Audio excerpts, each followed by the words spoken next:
Gálatas capítulo 2, versículo 7.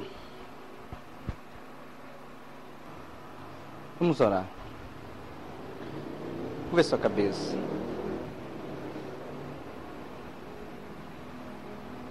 Senhor querido e amado, estamos aqui diante de Ti, Senhor. Não temos mérito nenhum. Ainda, Senhor, que procurássemos palavras bonitas, não encontraríamos, Senhor, o quanto o Senhor é merecedor. Nos colocamos aqui diante de Ti, Senhor, necessitado, precisando de socorro urgente, Senhor. Porque quando nós olhamos para Ti, Senhor, Tu és um Deus tão poderoso, invencível, grande, e nós, Senhor, tão pequenos, diante do Teu tamanho poderio, precisamos tanto de Ti, Senhor. Por isso agora posso lembrar que Davi, Senhor, quando ele orava, Senhor, de onde virá o meu socorro? O meu socorro vem de Ti, Senhor. Nos ajuda nessa noite com essa palavra. Nos dê sabedoria e entendimento, Senhor, para que possamos desfrutar, Senhor, da Tua palavra poderosa, do que o Senhor pensou para nós hoje. Não só apenas ler, mas revelação da Tua palavra. Não vai adiantarmos, Senhor, nós estamos aqui lendo histórias, não vai edificar ninguém. Por isso precisamos da revelação, Senhor. Palavra de sabedoria, o dom da sabedoria esteja no nosso meio. O discernimento de palavras esteja aqui, Senhor, para nos ajudar a compreender. E todos os irmãos aqui ficam maravilhados, Senhor, quando essa palavra começar a penetrar nos seus corações e venha trazer os frutos para as nossas vidas, Senhor. Por isso, Pai, te damos graça a todos aqui nessa noite. Aqueles que não puderam chegar, Senhor, e aqueles que ainda estão chegando, Senhor. Abençoa o nosso vizinho da esquerda, da direita, da frente, da trás, enfim, abençoa esse culto, abençoa essa cidade. No nome santo de Jesus Cristo. Amém. Graças a Deus. Amém. Vamos lá. O que nós vamos entender aqui nessa noite é sobre algo que está perdido. Preste atenção aí.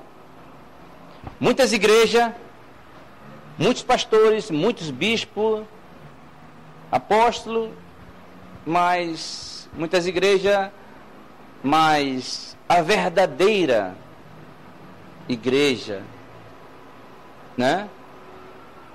A verdadeira igreja que saiu do coração de Cristo para nossas vidas hoje. Não porque alguém fundou uma igreja e abriu as portas e disse, ó, Jesus está aqui nesse lugar. Não, não. Mas, verdadeiramente, o que está escrito na palavra, para que naquele grande dia nós não podemos estar, Senhor, eu te servi durante muito tempo, né? E Jesus vai dizer assim, olha, eu nunca te conheci. Olha só isso aí, né? Que o ensinamento é tão distorcido que às vezes as pessoas ficam dentro da igreja, habitolado dentro da igreja, pensando que vai para o céu. Não é assim? Você vai para o céu, irmão. Amém, graças a Deus. Mas será ser isso? Será que não vai chegar naquele dia, Senhor, Senhor, no teu nome eu fiz isso, no teu nome eu fiz aquilo? E Deus vai falar assim, eu nunca te vi, nunca te conheci, sabia disso? Né? Ainda tem mais, né? Lá numa das parábolas, Jesus disse assim, vai ter gente que vai chegar, Senhor, mas eu comi na tua mesa, quer dizer, a ceia. Eu também não te conheci. Mas por quê? Porque foi colocado um evangelho distorcido. Né? Por isso o conhecimento da Bíblia, irmão, da Bíblia. A Bíblia é o nosso fundamento. Fora dele. Então, nessa noite quero que você entenda. Porque a verdadeira religião, ou Cristo, é a mudança de vida. Ah, eu sou crente. Mudou de vida? Não, ainda estou tentando. Então não mudou, então não conhece. Né? Não tem que tentar. Eu tenho que aceitar o Senhor para que eu possa mudar de vida. Aí é outra coisa. Ser crente para frequentador de igreja não vai valer a pena. Agora, se Cristo entrar na tua vida, Ele muda toda a história da tua vida. Toda a direção da tua vida. Não entrou uma igreja na tua vida, entrou Cristo na tua vida. Logo eu mudo de vida. Né? Logo eu mudo de vida. Logo eu sou transformado pelo poder do nome de Jesus. Por isso nós vemos muito na igreja, muitas pessoas na igreja que manifestam com demônio. Dentro de igreja. Pessoas que estão com problema. Então, a alma está doente. Não é só a alma, né? Mas o corpo está doente. Você pode ver que existe muitos, e até muitas vezes dentro da nossa igreja, muitos irmãos que estão doentes. Não doente físico, mas doente na carne, no espírito. Né? Aquele irmão que não consegue ter paz. Isso é a pior doença que tem, meu irmão. Paz. Se for para ser crente e não ter paz, meu irmão, né? Não vai adiantar ser crente. Porque se for para não ter paz, a gente fica no mundo. Não, né? Se não for para ter paz, a gente fica no mundo. A gente não quer saber de igreja. Porque no mundo não tem paz. Entende? Então, a gente tem que saber, se Jesus entrar na minha vida, eu vou ter paz, vou. Ah, então eu quero essa paz. Não paz de passeata, né? As pessoas pegam placa de paz, olha, paz. Esperar a paz de pessoas, não vai ter paz. Mas a paz tem que ser de Cristo em mim, em você. Um dia eu dei trabalho, um dia eu fiz, né? Eu fiz coisas erradas. Não tinha paz, não dava paz para ninguém. Mas Jesus entrou na minha vida e hoje eu tenho paz. Hoje eu não faço mais o que eu fazia. Então, menos um para não dar confusão por aí, né? Eu tenho que ter paz dentro de mim. Eu tenho que chegar em casa, deitar e dormir em paz. Não posso chegar em casa sair da igreja, cheguei em casa, me dá um remédio para tomar que eu preciso dormir. Não existe isso, irmão. Você perdeu tempo. Está perdendo tempo. Jesus é paz. Isso é transformação. Tá? Isso é transformação de vida. Nós não queremos uma igreja cheia de gente, pessoas cheias sem paz, sem alegrias. Doentes, porque são pessoas doentes, sem paz. Não doentes no físico, mas doentes no espírito, na alma. Estão doentes. Mas por que estão doentes? Porque não tiveram encontro com o verdadeiro Jesus. Amém? Vamos lá. Gálatas capítulo 2, versículo 7.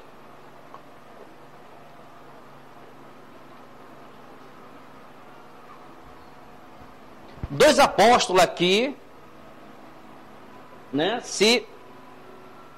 trazendo algo para nós que acontece até hoje. O apóstolo Pedro e o apóstolo Paulo, né? Vamos lá ver, para você entender aí melhor. 7. Antes, pelo contrário, quando viram o evangelho da incircuncisão me estava confiado, como a Pedro, o da circuncisão. Duas coisas aí que nós temos que ver, e é uma sabedoria isso aqui, irmão, você não vai encontrar em outro lugar. Né? os dois evangelhos, um para o lado que às vezes a gente fala assim, o irmão assim, irmão, você é crente sim. Você sabe o que é circuncisão e incircuncisão? Não. É aí que está o erro, né? Porque o pastor não explicou para o irmão esses dois tipos de evangelho. E são esses dois que funcionam. Um vai ser para os judeus e outro para os gentios. Aí você consegue entender, né, que foi deixado um evangelho para os gentios e para os judeus. Aqui, bem claro aqui, ó. Então vamos lá. Antes, pelo contrário, quando viram que o evangelho da incircuncisão, Paulo está dizendo, me estava confiado, como a Pedro, da circuncisão. Outro evangelho, incircuncisão e circuncisão. Voltando, o evangelho da lei e o evangelho da graça. Muito bem. Tá? Vamos lá. 8.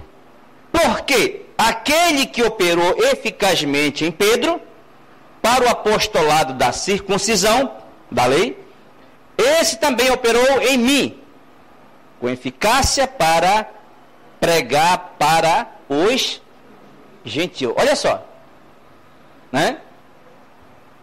Jesus, ele fez um evangelho, né? O evangelho da graça, que foi para pregar para os judeus. Presta bem atenção, irmão. Deus, vamos voltar no passado, né? Vamos voltar lá para a lei, lá no tempo de Moisés. Deus viu um povo, e esse povo andava meio desgarrado. Por isso que você sabe lá da lei dos 10 mandamentos, né? Que Deus, olha, Moisés, fala para o povo que eu quero que eles vivam assim. Vou estar andando para você entender melhor. Fala para o povo, Moisés, que eu quero que ele vai ter essas leis aqui para eles praticarem. Então entenda, naquela época, só existia uma religião. Exemplo, o Deus de Israel. O Deus de Israel. As outras nações, elas não tinham Deus de Israel. Né? Os amalequitas, aquelas outras religiões, né? Não tinha outra religião. A única religião que tinha verdadeiramente era o Deus de Israel. Outro era um Deus de Baal, a história toda. Então, só existia uma religião na época, Israel. Que Deus mostrou a lei para eles. Olha, vocês vão guardar isso, vocês vão fazer isso, vão fazer isso.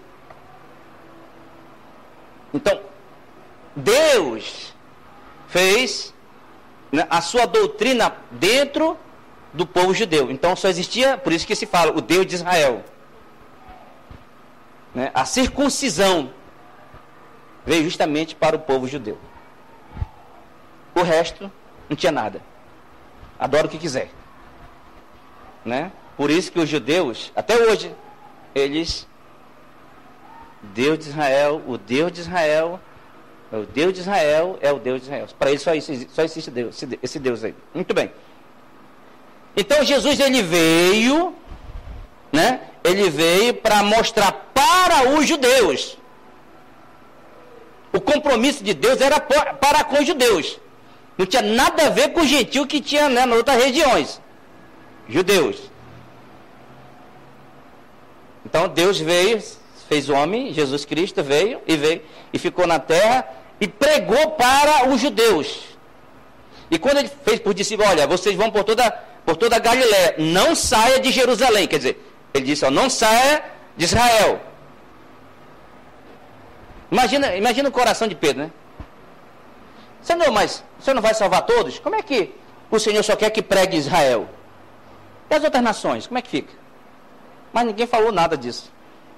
Sabe que aquela senhora que veio orar, que veio pedir lá de Ciro Fenício, né? Que ela veio correndo, e a Bíblia diz que a história fala que ela veio passar 3 dias de viagem para chegar em Israel. Para chegar lá perto do Senhor e falar assim, Senhor, a minha filha está endemoniada em casa, e o Senhor nem olhou para ela. Por quê? Porque ela era de outra região, não tinha nada a ver com o judeu. E ela começou a perseguir Jesus. Senhor, eu vim tão longe, cura minha filha que está lá. E os apóstolos perto de Jesus diziam assim, ei mulher, vai-te embora que o negócio não é para você não. Aí Jesus vai e olha para aquela mulher, olha, não é bom tirar o pão da boca dos... Ele está olhando para o povo judeu e dizendo assim, minha irmã, só quem merece ser abençoado é o povo judeu, eu vim para eles. É isso que Jesus está dizendo. Eu não vim para vocês, gentios. Aí a mulher, com tanta insistência, ela diz, Senhor, mas ainda assim, ainda que caia migalhas da mesa do filho, né, do pão, aquelas migalhas que, que você come o pão, cai aquelas migalhas no chão, eu quero essas migalhas.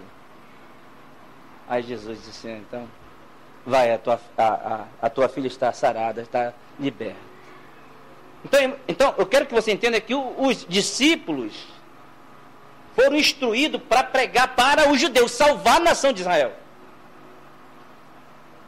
Né? Tirar toda aquele rituais dele. Jesus ensinou o discípulo a salvar o povo judeu. Até aí tá tudo certo. Só que entra Paulo na história, né? Deus sabia que os apóstolos não iam sair de Jerusalém para ir para outras nações, como Paulo saiu para Roma, para a Grécia. Então Deus vai e liberta o apóstolo Paulo e diz assim, olha, você vai ser um apóstolo agora dos gentios. Então o apóstolo Paulo, aquele cara do cavalo, aquela história toda, e Deus vai começar a instruir o apóstolo Paulo do céu, com revelação, para sair de Israel e pregar ao gentio que veio parar em nós. Olha que eu estou andando na história para você entender isso aqui. Né? Então, os apóstolos ficavam em Israel, pregando, por incrível que pareça, a graça para os judeus, dizendo, olha, não precisa mais isso. Esse sacrifício que vocês fazem, não precisa mais. Por isso que Jesus chutou. Lembra que Jesus chegou lá no templo? Né? Mostrou para os discípulos, olha, a minha casa seria casa de oração. O que o pessoal da lei fazia? Levavam animais para o templo a sacrificar, porque essa era a vontade de Deus. Mas Jesus veio tirar isso aí. Ele chegou lá, chutou tudo que tinha pela frente, os animais, gente que estava pela frente, chutou tudo. Então, é isso que Paulo está nos explicando aqui agora. Olha só o que diz aí. Agora, para entrar, você vai entender melhor agora. 8. Porque aquele Deus que operou eficazmente em Pedro para o apostolado da circuncisão, quer dizer, da lei, esse também operou em mim, diz Paulo, eficaz para com os gentios. Então, aí você já entende que o evangelho da lei, para os apóstolos para os da lei. O apóstolo Paulo para os gentios. Isso aí está certo, certo? Vamos lá. 9. E, conhecendo Tiago,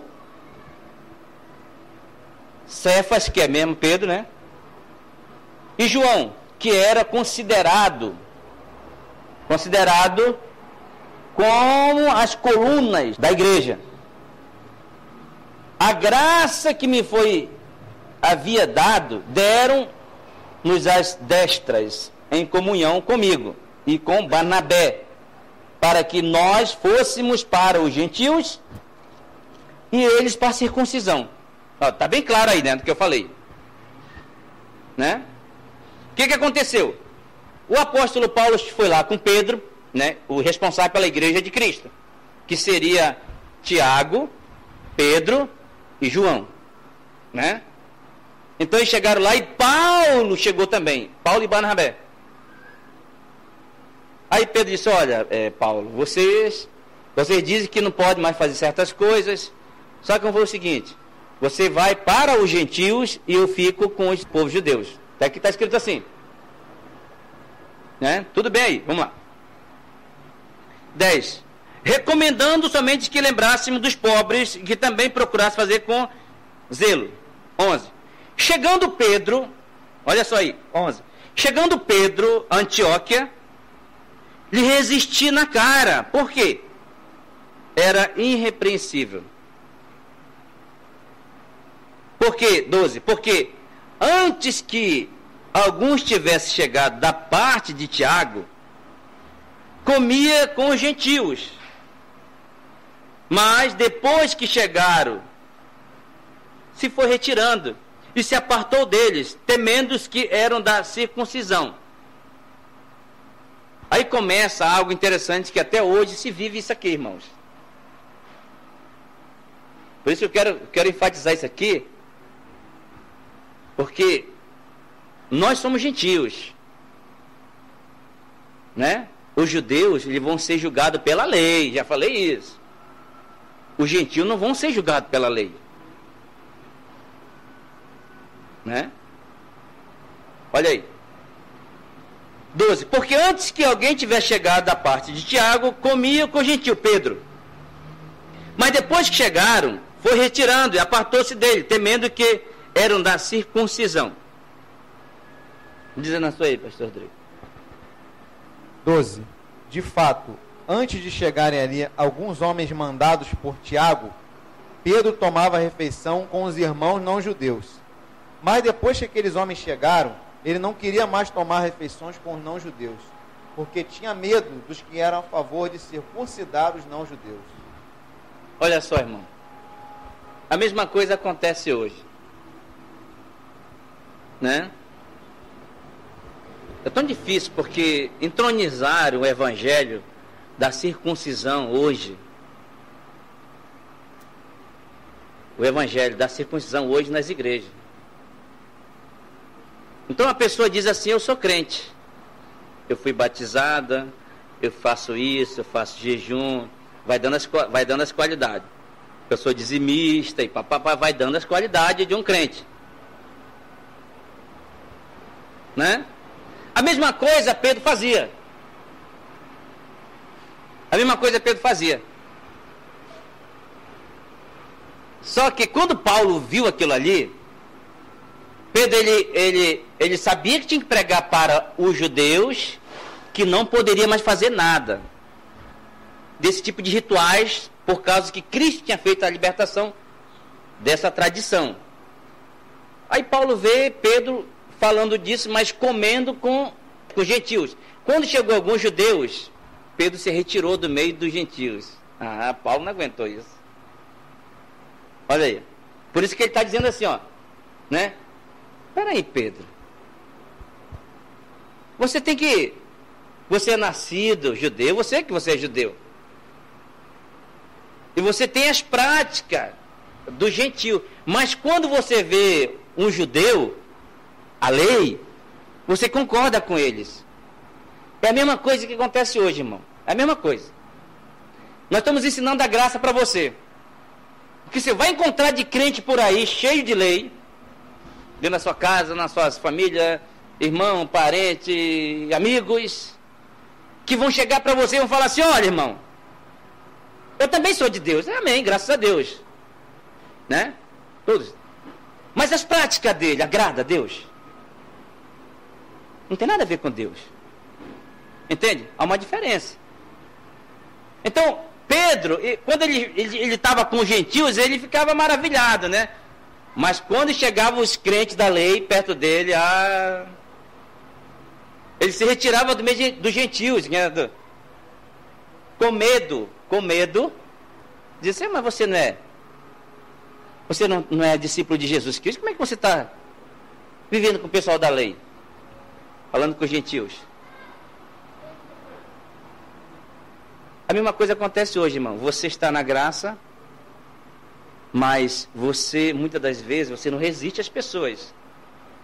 O irmão chega com você e diz: olha, essa semana vai ter uma campanha daquela na igreja, de arrebentar as muralhas. Sabia que é uma oportunidade de você chegar e resistir a essa pessoa? Quando você conhece a graça. Olha, lá na nossa igreja vai ter uma campanha de arrebenta os muros, arrebenta as paredes. É para você falar assim: não, meu irmão, não faça isso não. Não vai arrebentar nada não. Mas por quê? Resiste. E você está resistindo a essa pessoa. O que é resistindo? Você não está concordando. Você está dizendo: irmão, não é bom fazer isso. Deus já pagou o sacrifício por você. né? Pagou o sacrifício. É a oportunidade, irmão, de você falar a verdade para eles. Resistir eles. Assim como Paulo resistiu Pedro. E olha que Pedro era o número 1 de Jesus Cristo lá na igreja. Entende isso? Quando Jesus deixou para ele, a igreja. Então, o que acontece com a gente hoje é que nós estamos indo contra esse evangelho que foi implantado na nossa vida.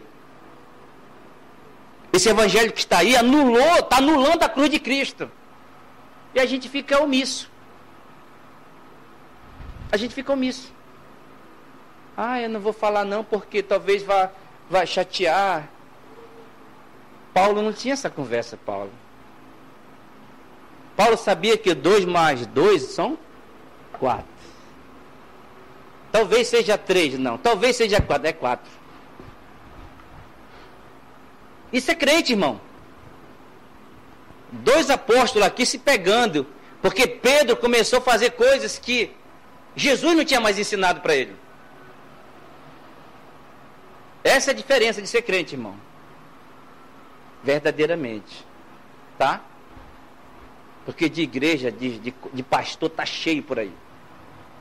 Agora, pregar se você vai para o céu, porque você é uma pessoa boa, porque vocês são dedicados, não vai adiantar nada não. Olha o que ele está dizendo aí, ó. Diz aí, pastor. 12. De fato, antes de chegarem ali alguns homens mandados por Tiago, Pedro tomava refeição com os irmãos não judeus. Mas depois que aqueles homens chegaram, ele não queria mais tomar refeição com os não judeus, porque tinha medo dos que eram a favor de circuncidar os não judeus. Será que você tem medo, irmão? Por isso que às vezes, irmão, é bom uma pedra, sabia disso? É bom aquele irmão pedra, porque aquele irmão pedra, ele não tem palavras medidas. Agora o irmão que é muito macio, você ajuda aquele irmão que está se perdendo, né? De ensinar que o sacrifício da cruz já foi anulado, injetando a graça. Presta atenção no que eu estou te falando. Você está tendo um entendimento aqui que vai passar pessoas perto de você da lei, que é para você edificar essas pessoas. Ainda que na hora de você resistir a essas pessoas, elas pensam em querer dizer, não, mas... Irmão, o evangelho de Jesus foi tirar todo o fardo pesado das pessoas. Né? Lembra que a pessoa, para ela entender que ela está livre, tem irmão que não está livre ainda. Quando Jesus morreu na cruz, ele tirou todos os teus pecados. Na cruz. Tudo que era para ser contra você, Jesus levou. Né? Você era para viver doente, então Jesus foi lá e cancelou. Cancelado, agora eu vou morrer por eles. Eles vão viver sadios. Eles têm que fazer o jejum de Daniel. Lembra de Daniel? Jejum de Daniel. O que mais nós vimos por aí? Um dia desse eu estava no rádio, estava no carro, estava ouvindo a campanha de Daniel, 21 dias de jejum. Eu falei, meu pai, como as pessoas estão tão distanciadas de Deus. Aí talvez alguém diga assim, mas pastor, não está na Bíblia? Olha só, isso está mais atrasado do que... Sim, meu irmão, está na Bíblia, 21 dias de Daniel. Mas nesse período de Daniel, Jesus ainda não tinha vindo. Né? Por isso que Daniel fez 21 de coitado, Daniel. Coitado do Daniel. Para Deus ouvir a oração, teve que jejuar 21 dias.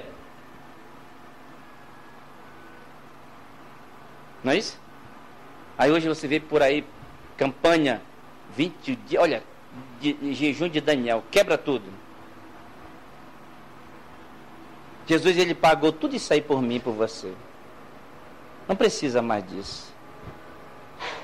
E é isso que Pedro está dizendo. Pedro estava querendo viver uma vida de gentil, mas quando chegava na prática dos judeus, ele dizia, olha, você tem que se considerar, você tem que fazer isso.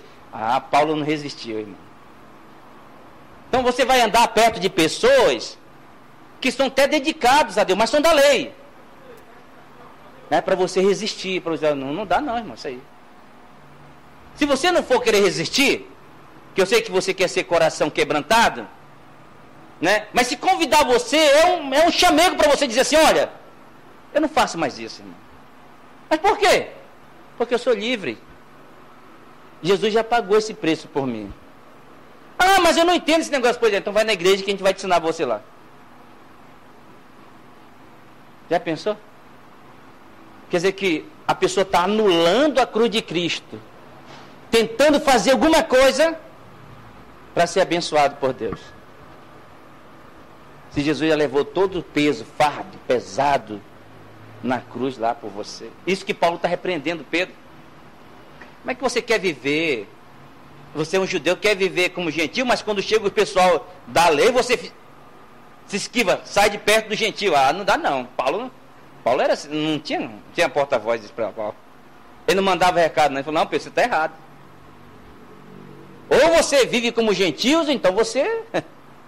Por isso que eu quero que você entenda, ou você vive na graça, ou então você vai para a lei. Uma coisa é bem certa, a graça te absolve. A lei te condena.